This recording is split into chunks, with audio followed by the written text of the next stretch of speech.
Mimi naitwa Lucy Anthony Michael, ni mkazi wa Yombodovia. Lucy Anthony Michael mwenye umri wa miaka 35, mkazi wa Yombodovia, mtaa wa Makangarawe, wilayani Temeke, jijini Dar es Salaam, amevamiwa na watu wasiojulikana akiwa anatoka nyumbani kwake, ambapo watu hao walimpiga na kumshambulia maeneo mbalimbali ya mwili wake.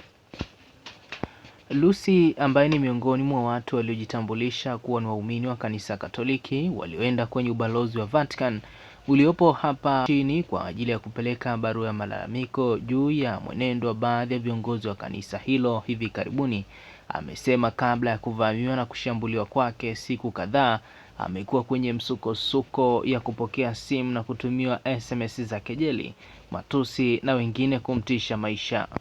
Akizungumza na waandishi wa habari akiwa nyumbani kwake leo Jumapili Januari 11, 2026, Lucy amehusisha kushambuliwa kwake na maoni aliyotoa mbele ya wanahabari kuhusiana na mwenendo wa baadhi ya viongozi wa kanisa Katoliki, jambo ambalo ameeleza kuwa amelifanya kwa nia njema, yaani kuwaweka viongozi hao kwenye mstari, maoni ambayo yamepokelewa kwa hisia hasi kwa baadhi ya watu kwenye jamii. Aidha, baada ya kushambuliwa, Lucy amefikisha malalamiko yake kwenye kituo cha polisi Makangarawe na kupewa RB namba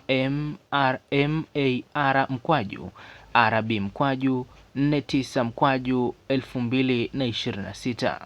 Shuhuda wa tukio hilo, Sabina Michael, mjumbe wa serikali ya mtaa, Ashura Salum na Daudi Leonard, ambaye ni mmoja wa waumini wanaosali pamoja na Lucy kwenye nyakati tofauti, wameeleza kusikitishwa na tukio hilo, sambamba na kuziomba mamlaka husika kuchukua hatua stahiki kwa wote waliohusika, huku pia wakiomba kuimarishwa zaidi usalama mtaani kwao, kwani matukio ya aina hiyo yanaweza kusababisha wasiwasi kwa jamii. John Masawe.